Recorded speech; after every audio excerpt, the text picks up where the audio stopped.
And so, so Rodric, I'm here with Rodric. Is it Lenhart? Lenhart, yeah. Lenhart. So it's funny. So because Rodric, I know him really well, but I never have to say his last name. So I'm like, okay, Rodric Lenhart. And I know you, Rodric, because we've worked together, coach and client. You've been in my community, but there are some things that I am so curious to find out about. And I know the people, the coaches listening to this show will get so much out of hearing a bit about your journey because so many coaches, maybe most coaches, right, started somewhere else. Like most coaches don't get out of high school and like, oh, I'm going to be a coach. It's like some other things happen first. And for you, I think of you as a serial entrepreneur, right? So I want to kind of start there. Like, what were some of your businesses that you had before you became a coach? Oh man. Yeah. So in all my years, I've only spent three not as a business owner. So serial entrepreneur certainly fits the bill. And Yeah. without boring you with all the stories, I grew up with basically nothing, and I think that's what drove me to have that entrepreneurial spirit was because if I wanted a bike or a Nintendo or new shoes for school or something, I was going to figure out a way to get it. Like mom and dad were not buying these things. So I would sell golf balls down at the public Mm. course. I'd go trips the woods trying to find things. I'd do the whatever candy drive I could. I'd Wow. find stuff around the house that I could sell to the neighbors. Like I was crazy when I was a kid. Resell candy in school. Like, mom, take me to Sam's Club, and I'd buy these things called tongue splashers, if you remember those, and they turned your tongue different colors. Uh-huh. And I'd buy a bucket of them and I'd sell them for 25 cents a piece. And I was making like a 300% profit, and I was in seventh grade. And Entrepreneurial spirit so I from figured out day really early, one. yeah, Yeah. that I Yeah. was I was only limited by my own ability to work and to connect with people. And by the time I graduated college, I had already started five different businesses. I graduated with an entrepreneurship family and small business degree from UT and moved Hmm. to Charleston, South Carolina. And my businesses ranged from automotive parts. I invented some automotive parts that I sold all over the world. I had a car detailing business. I had a eBay wholesaling business in 99 when eBay was the wild west of the Oh, internet yeah. before the PayPal IPO, to give you an idea. Wow. And I took, when I was 22, I was in Charleston, South Carolina, and I took a job. And that's the bad word of the day is job. And it was sales. I was selling new homes for a Fortune 100 builder, and I was making more in a month than my parents ever made in a year. I Hmm. could buy anything I want, go anywhere I want, do anything I want. I woke up every day saying, "Is this all there is?" I was anxious. I was depressed. I had suicidal thoughts, and I had no idea why. Wow. I now call that right map, wrong mountain. I had followed Hmm. all the correct map to success and happiness and fulfillment, Yeah. but I was on somebody else's mountain. And I think we all experience that at some point. Hopefully you don't, but I think most of us do. And it's because Mm. we're influenced by Western society about what Yep. success looks like. We're Yep. influenced by our parents, by our pastors, by our partners, by all of these different Yes. people. And we Right. never Who take the like that, time. they want the best for us. Yeah, Right. quote Right. unquote. But I always say your friends and family are the worst place for advice for a reason. right. Right. Right. But we're not taught, it's not our fault, we're not taught to take the time to build a life that we want. We just react, react, react, die. And I've broken down entrepreneurship into five phases. So you can do the, milliondollarflipflops.com/quiz, and it will tell you where you are at in the five phases of the entrepreneur. I love that. And And I do. I definitely want to talk about that quiz. I want to bring that in. So we're definitely going to go there, but I want to like look at another piece because I think what you're hitting on here, Roderick, is so true for it's everybody I know. There comes a moment where you realize that you're on the wrong mountain. Is that is mhm, that is that the metaphor? You're yeah, on the wrong mountain. It's just like this is not, and it hurts. And some people, they start drinking or they do drugs or there's some way it has to play out unless you really listen and go, okay, this is not going to work for me. I'm going to do something else. And you trust that you're going to make that something else work. and you don't have to go down the traditional path. So, what inspired you to start a coaching business? Like, what was that? I don't know whether that was a wake up call for you or like, what was that part of the journey like? I sold my last business. So I had a construction company in Charlotte and then a real estate company in Charlotte, a short-term rental company in Charlotte. And about 18 months ago, I sold that. I was very fortunate and I don't have to do anything if I don't want to. And as a true entrepreneur, that retirement, and I always say I could strap on my white Velcro New Balance and go build hot rods out in the shop back here because that's what I do in my spare time. I build classic cars. And that lasted about 5 days before I started thinking of the next business, and much to Mhm. Nicole's chagrin. But there was too much. Ultimately, the tipping point was there was too much in my head, having gone through a lot of these trials, that I couldn't just let it die inside of me. It's Yes. it's a disservice to my fellow man to just let it die inside of me. Hmm.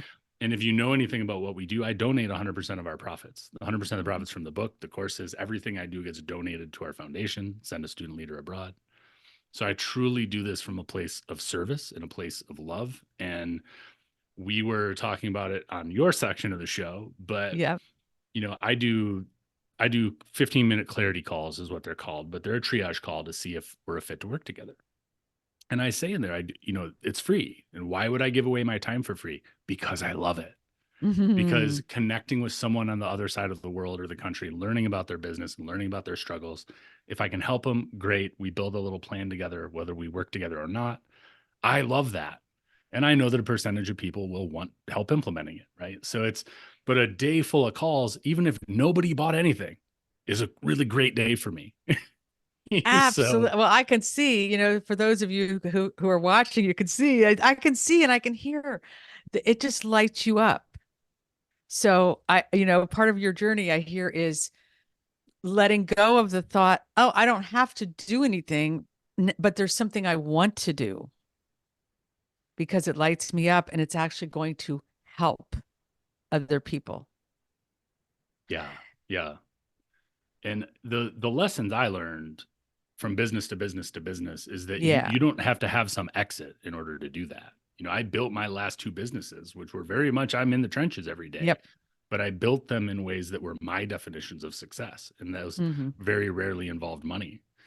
I think I put a post up the last couple of days on my Instagram, but I don't have an alarm on my phone. I haven't woken up to an alarm in 15 years. That's Hmm. success for me.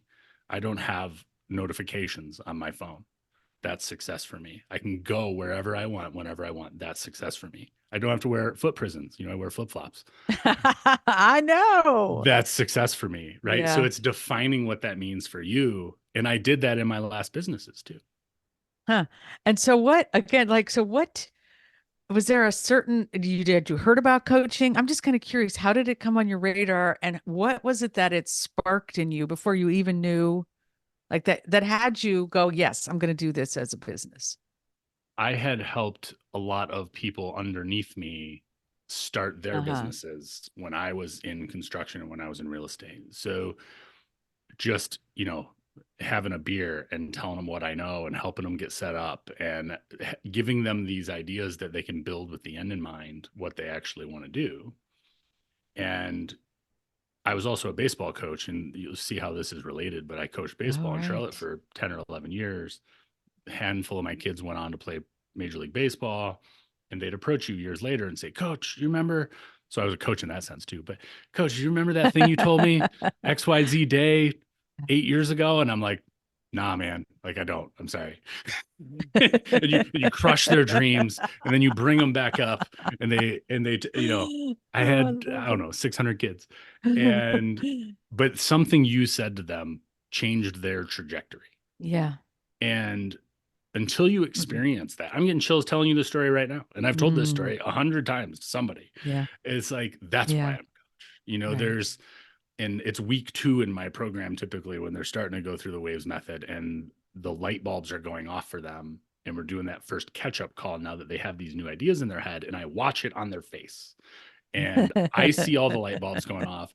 I get all the chills and I'm just like, F and A, it's working. I love this, and that experience is the juice. That's the adrenaline. That's the rush. That's the dopamine hit. That's the all the That's things you want right. to call it. That's That's why I'm a right. coach. Yeah. Money and all the other things are just byproduct of value, right? I agree. And yet, they're important for most people who want to make it a career. So I'm really curious, what has surprised you? So you've had these other businesses. You have a business, acumen, is that that the word is? And Acumen. acumen. Thank you. What, you know, I have like three questions around that because I would really know that the listeners wanted to know kind of what are the surprises and what did you do about it? Or like, how did you work through them? Yeah. The probably the biggest challenge for me is that I was very much a kind of brick and mortar local. I knew a ton of people. I could start something and just through my network, I could make it a business locally, Hmm. right? Everything I did was local. And the coaching sphere, at least the way I'm designing this, is global. And I didn't grow up learning digital marketing. I'm not a social media guy. I don't necessarily enjoy it other than posting travel pictures. So Yeah, no, and I think that's a really important point. It's for learning that side of everybody. it Yeah. And to has know been a challenge. most of us don't come in liking that or thinking, wow, that's going to be fun. Yeah. It's And just a whole different language, right? A whole a different, whole different language, a whole yeah. different language. And the whole hook story offer side of things, right? Where it's like, if you give me a webinar or a workshop or we're Hmm. talking for an hour, you're going to like what I have to say. But I have to say that in one sentence that gets you to stop scrolling. And then I have to say it in two more that get you to click. And Yeah. was it Twain, or it was either Twain or one of the presidents that said, "So Yeah. I apologize for the long letter. I didn't have time to write a short one." That's right. I do. Yeah. I think it And was it's, Mark and Twain. you saw it Yeah. in your book. I certainly saw it writing my book. It's to keep paring down and paring down and paring down and paring down is incredibly challenging, more than I ever would have thought it would be. And that's Yeah. with a 25 plus year professional sales marketing background. And were there internal challenges? So there are kind of the external, but what were some things that you had to work through yourself? I'll tell you what the positive side of it is Mm, that, and I think this is to your point, that people, when they're building something like this, I'm going to start completely over. The phrase I use is with a big enough why anyhow is possible.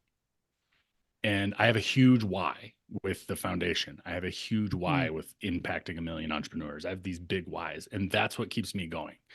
If this was just, I need some more money or I want some time off or all of the superficial things like the people that we were just talking about, we'll get you $100,000 months in 2 months, that's you right. know, I would quit.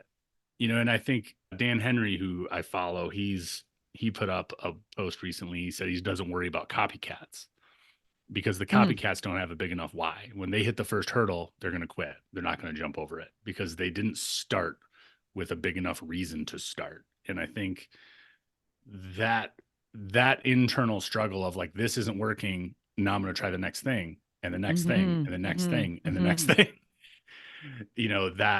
That internal struggle is salved by having this huge why. Like, I have to get it to work.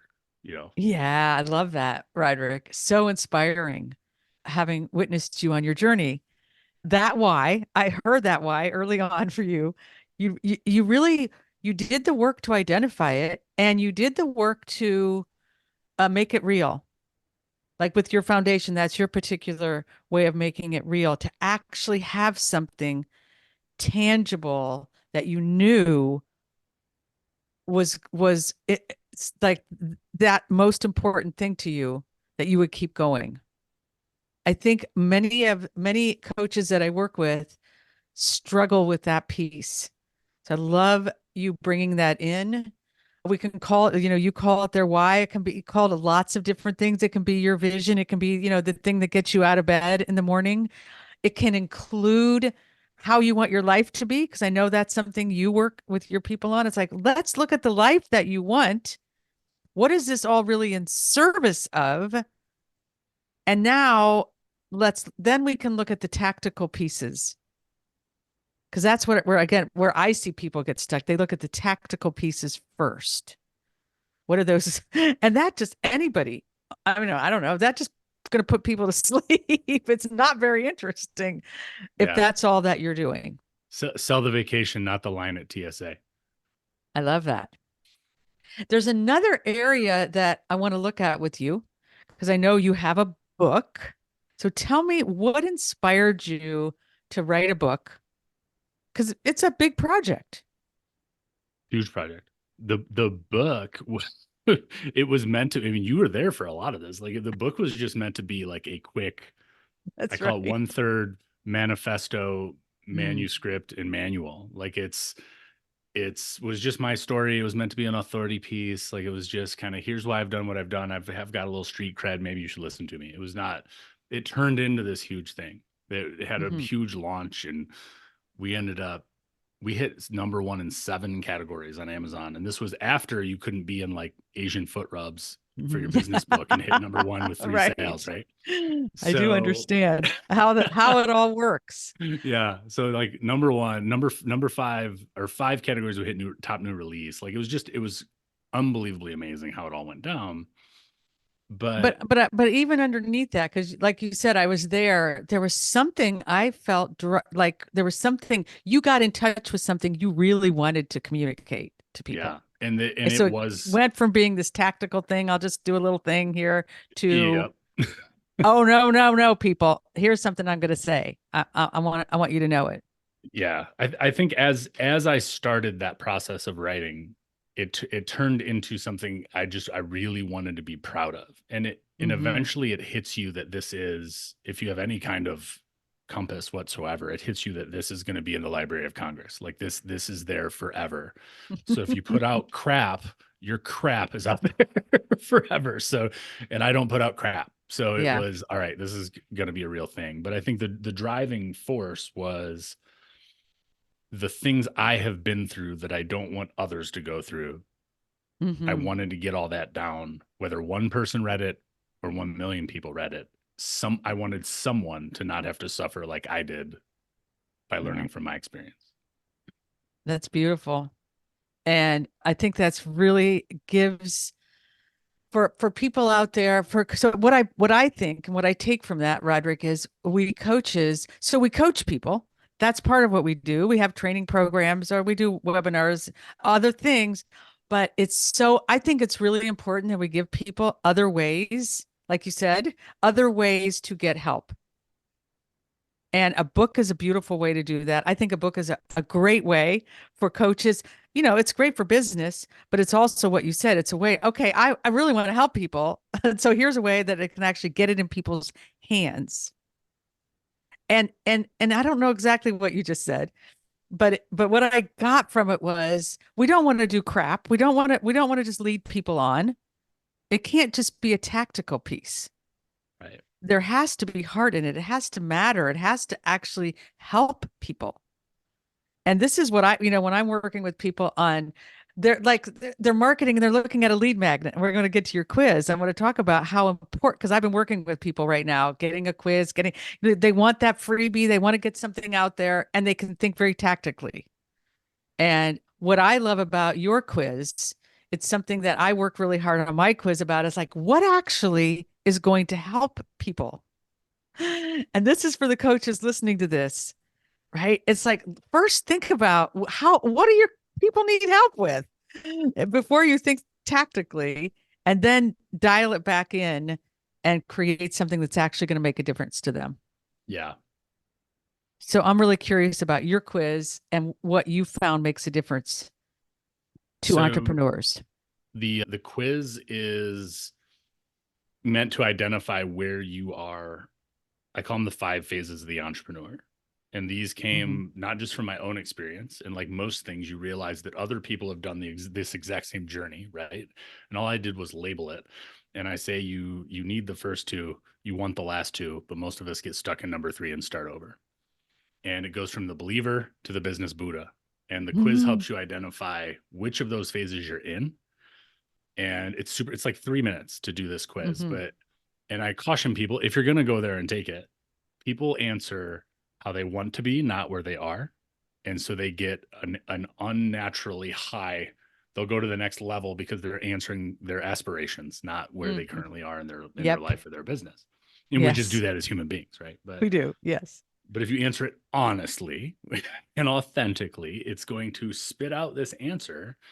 And I've put together a ton of resources, my personal reading list for each Mhm. phase, what to expect in the next phase, a bunch of freebies, like everything I could possibly, the first two chapters of the book, like everything is in there, and a video for each phase that explains kind of where you're at, what to look out for the next phase. And all of it's free. Like you just go do it. And Mhm.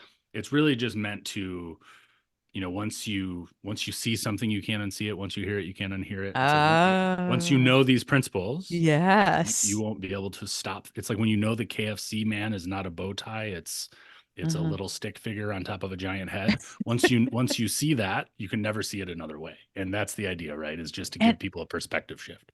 yeah, I'm really curious about that. What kind of in general? So that's what your quiz does. I know, again with my quiz with assessments, what's the challenge that helps? And maybe this is even more in general. What's the challenge that you that quiz gets at that entrepreneurs face? And like you said, maybe all of us Most in of some us want to way. know where to go and we don't know where we are. Yeah. Wow. I think there's a big truth. We don't know where we are. Our minds are geared to thinking about where we want to go and what we want to make happen. And there's often fear in that too.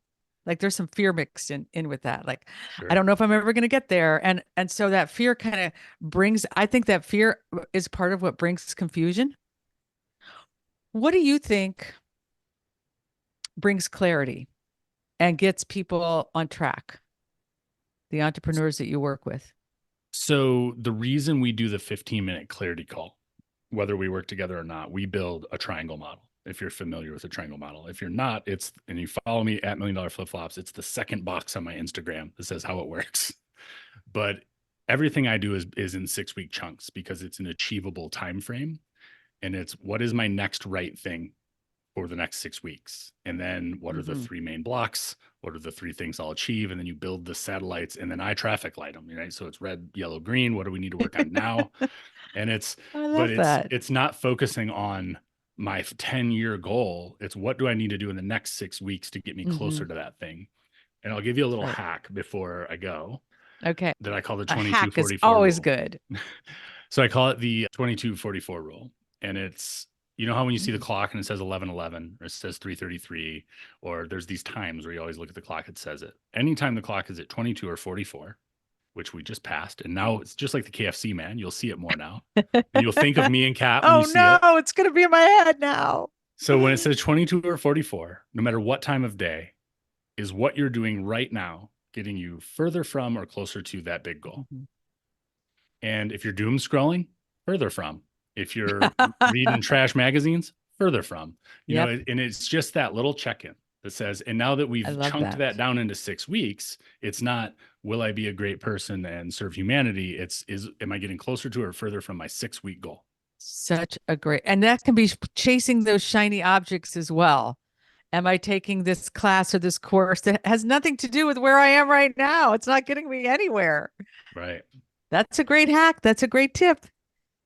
Well, it has been just a pure joy to talk to you, Roderick. How can people find you? I know you've got, I mean, like we've been Super. talking about, you got lots of free resources out there, lots of ways to help entrepreneurs. I know the coaches that listen to this will really benefit. Yeah. $1,000,000flipflops.com is the easiest place. And at $1,000,000 flip flops on every channel there is on social media. They're all the same. So I'm super easy to find. That's so cool. $1 million flip flops. Check it out. All right. Thanks so much. Thanks, Kat. We did it. Yay. That was super Um, fun. I wasn't yeah, watching sorry, I have time at another all. call at 3. So Yeah, I've got to go too. Well, cool. um Will you send me the recording? Like, how does this? yeah, I'll Yeah, you upload just send it everything to and then we'll just. Drive. Do you have like an audio engineer that's going through stuff? Or I do you do. want Yes, I do. Okay, cool. Because I was gonna say I could have Ben do it before I send it to you, but I'll just upload the raw files, link you to the Drive, and then you'll probably make your own social media stuff for our episode.